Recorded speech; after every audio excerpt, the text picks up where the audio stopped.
Mini roundabouts. You've probably seen these tiny circles painted on residential streets in London or Melbourne and wondered if they actually do anything useful at all. Mini roundabouts measure just 4 to 15 meters across and exist specifically for low-speed neighborhood intersections where traditional signals waste everyone's time waiting for nobody. The central island is often just paint or a slightly raised dome that trucks can drive directly over when making tight turns. Bristol installed 20 mini roundabouts in one neighborhood and reduced collision rates by 37% while barely spending any construction budget. The magic happens because drivers must physically slow down and yield rather than racing through hoping to beat the yellow light. Unlike a standard intersection, they also allow delivery drivers to easily make a U-turn to correct a route without pulling a risky three-point turn in a driveway. Your neighborhood four-way stop where everyone does the awkward "you go, no, you go" dance could be replaced tomorrow with paint. The UK has over 25,000 mini roundabouts because they cost roughly $15,000 to install versus $500,000 for a signalized intersection. Next time you're waiting at a residential stop sign watching 3 other cars hesitate about who arrived first, remember that a painted circle could fix this immediately. Single lane standard. The classic roundabout you picture when someone says the word features one circulating lane with splitter islands guiding traffic into proper entry angles. These handle moderate traffic volumes between 20,000 and 25,000 vehicles daily with remarkable efficiency that signals simply cannot match.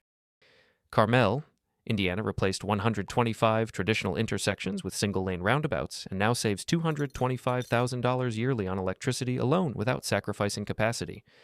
Think about the fuel wasted while idling at a red light when no cross-traffic exists. Studies show that replacing signals with roundabouts reduces carbon emissions by roughly 30% simply because vehicles keep moving rather than stopping and accelerating repeatedly from a dead halt. Collision rates dropped 80% because everyone moves the same direction at similar speeds with no possibility of right-angle crashes. Remember that intersection near your house where someone runs the red light monthly? A single-lane roundabout eliminates T-bone collisions entirely by design. Sydney's northern suburbs converted dozens of dangerous intersections and measured 45% fewer injury crashes within 3 years.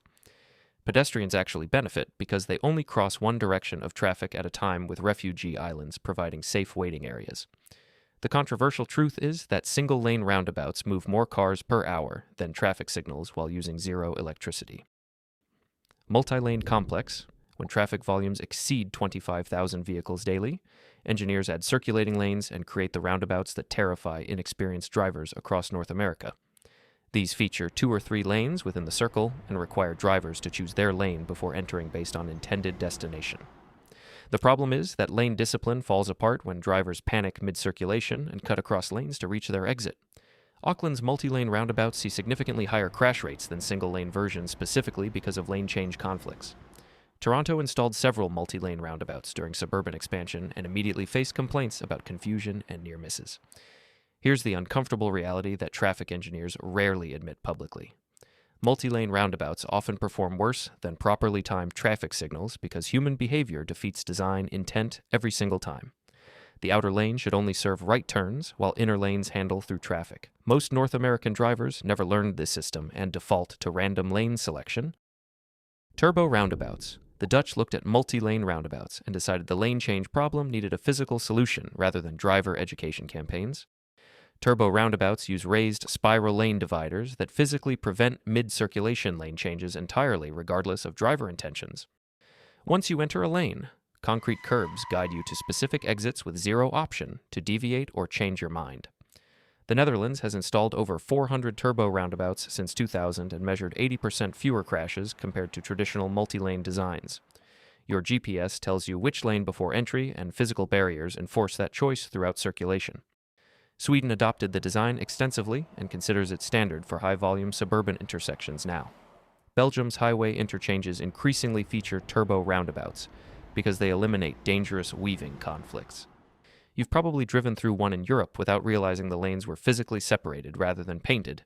The design essentially mistake-proofs the multi-lane concept by removing driver decision-making entirely. Magic roundabouts. Swindon's famous junction looks like someone spilled 5 roundabouts and connected them randomly but actually follows precise geometric logic.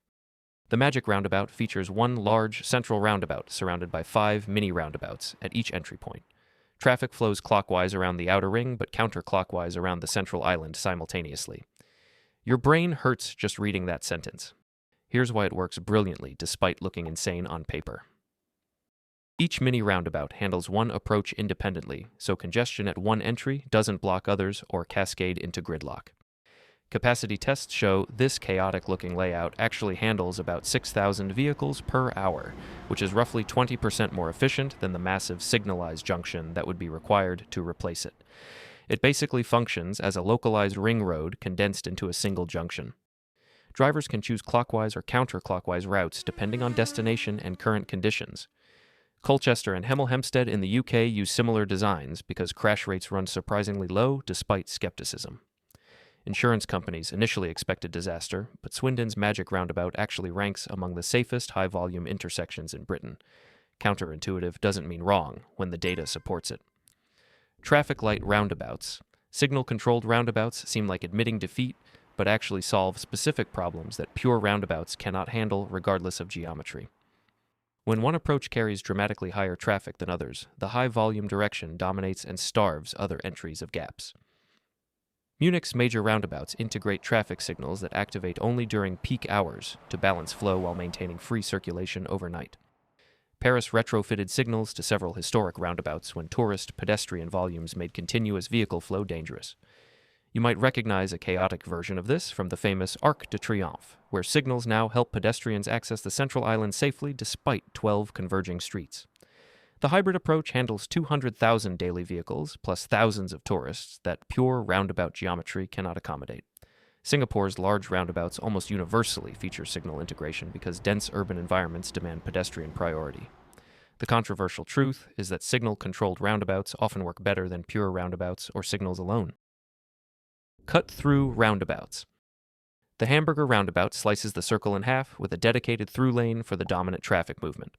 Picture a roundabout where north-south traffic proceeds straight without entering the circle, while east-west traffic circulates normally. Germany pioneered this design for highway interchange ramps where one direction carries triple the volume of crossing traffic. Melbourne's suburban arterials feature several Hamburger designs where commuter traffic needs priority over local circulation. Critics argue this violates roundabout principles, but pragmatists note that matching design to actual traffic patterns improves flow significantly. This design effectively admits that the circle isn't working for the main road, so engineers perform surgery on the intersection. While purists hate it, the reduction in delay times for the thousands of commuters on the main arterial route is hard to argue with. The Dogbone variant extends this concept with two half roundabouts connected by a straight-through section. These designs acknowledge that perfect circles don't always match imperfect real-world traffic patterns. Sometimes the optimal solution looks ugly on blueprints but moves vehicles efficiently in practice. Tram Integration. Cities with light rail face unique challenges when trams must cross roundabout traffic without stopping constantly. Amsterdam's tram roundabouts give absolute priority to rail vehicles while cars circulate around the tracks during gaps. The design features tram tracks cutting through the central island with automatic signals stopping car circulation when needed. Melbourne's network includes roundabouts where vintage trams proceed unimpeded while vehicle traffic yields during crossings as required. Zurich integrated tram priority into roundabout designs during the 1990s and maintains excellent flow for both modes today. The signals only activate when trams approach, so vehicles circulate freely between rail crossings most of the day. This hybrid approach preserves roundabout benefits while acknowledging that 200 passenger trams deserve priority over single occupancy vehicles.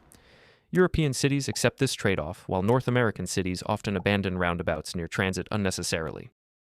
Like if you hate red lights and subscribe to see the hidden engineering that shapes your world.